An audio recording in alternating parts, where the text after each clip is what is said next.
أحبابتا يسادات كأن جعلنا هيا ومركور وحن إذن لنا هاي هابين ونكسن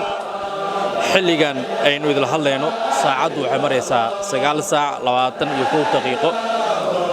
sida aad kadaasheeda aad ka aragtaan halkan caaw waxa ka socdo dhafarkii lagu xusaya Allah u naxariistay caalimkii weynaa Sheekh Ibrahim Sheekh Maxamuud Cabdallah oo magac dheer Sheekh Ibrahim Yare caawa dhafarku waxa goob joog ah dariiqada Ahmadiya kaarahaan Rahmaaniya kuwaas oo ku kala yimid jameecooyinka kala duwan ee dariiqada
وجاء رسول الموت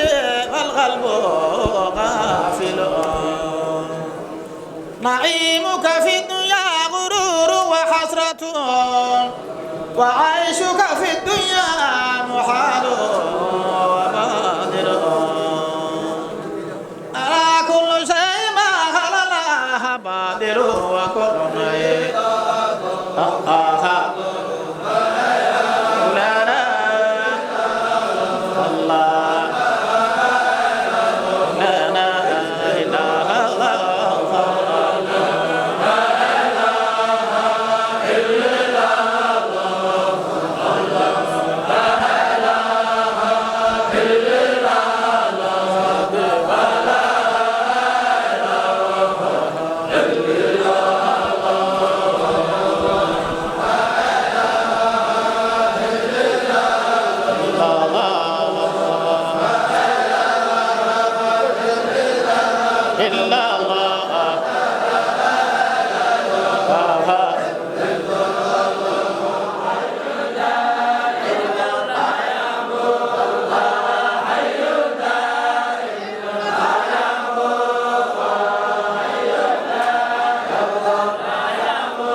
نورت القلوب وتطيب بها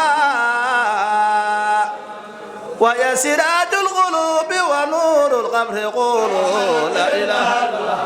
ليس إله غيرك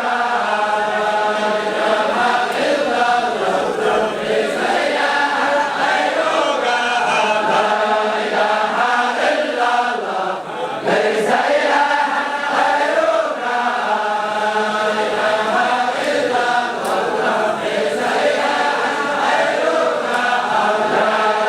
لا إله إلا الله ليس إله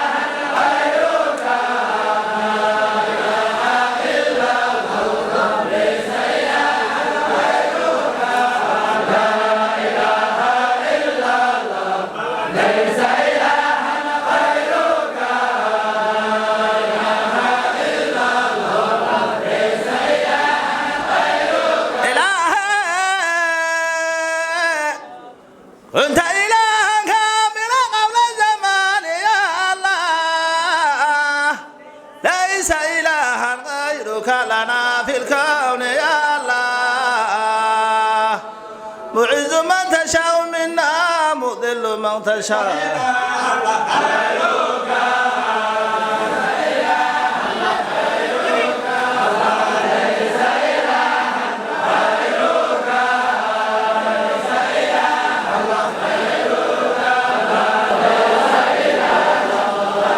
inta uu socday dhafarka waxaynu la hadalnay qaar ka mid ah mashaa'iqdii iyo xertii ka soo qayb gashay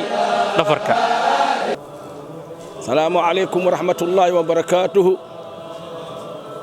عبد وحان جوكنا زيارة سيد كاين الشيخ إبراهيم يري أول الزيارة نايو خنطن إلا مسنا إلا الزيارة نايو شيخ إبراهيم يري وحسكو أفلح الشيخ علي مي واي شيخ علي مي شيخ حسن معلم واي شيخ إبراهيم إلهي يفلقس بركة الله نسيو زيارة ما توحميش أن جوكنا مدينة واي إن شاء الله تعالى عبد أي تهي سبت بشر ربيع الآخر أي تهي زيارة سجوكنا إن شاء الله تعالى عنك يو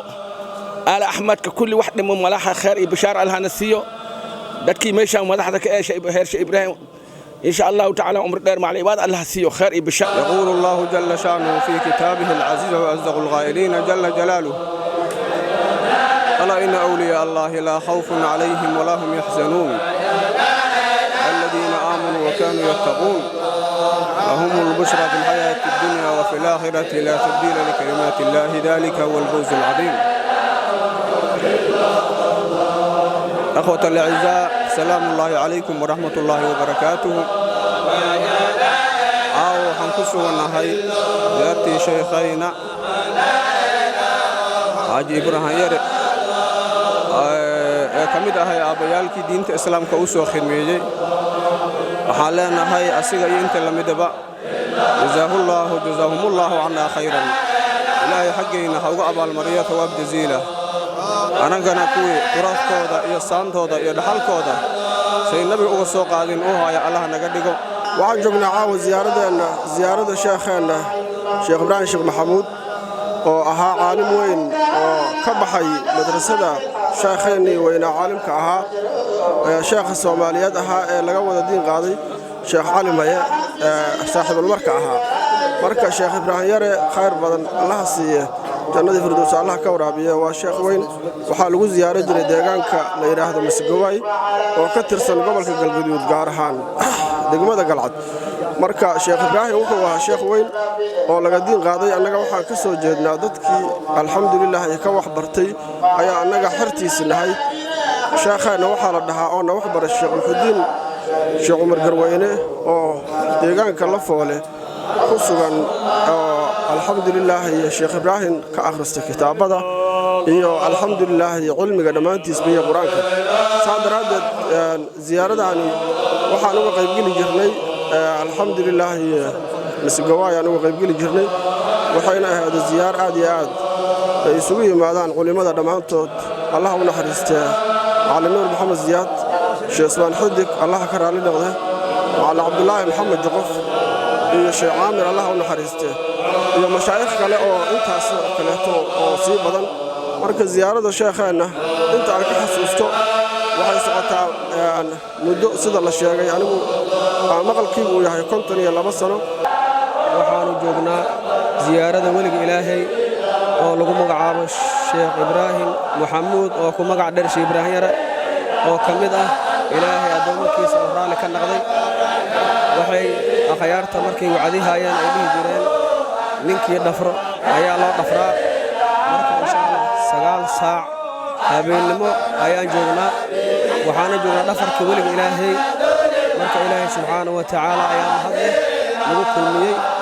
meelahan oo kale waa meelaha ilaahay subxaanahu wa ta'aala oo raali ka yahay marka insha Allah sheekhayna ayaan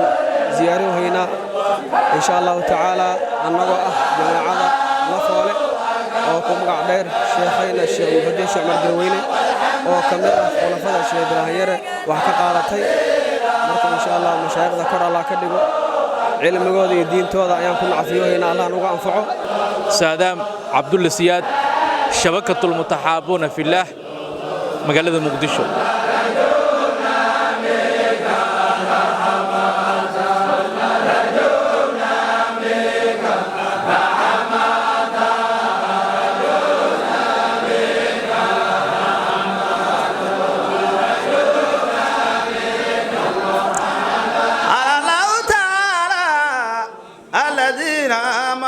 وتطمئن قلوبهم بذكر الله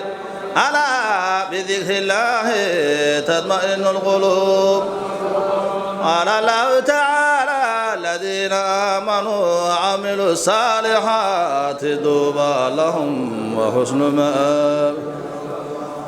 وعنه صلى الله عليه وعلى آله وسلم أنه قال يفر الشيطان من ذكر الله تعالى كما يفر الإبل من الأسد اللهم صل وسلم عليه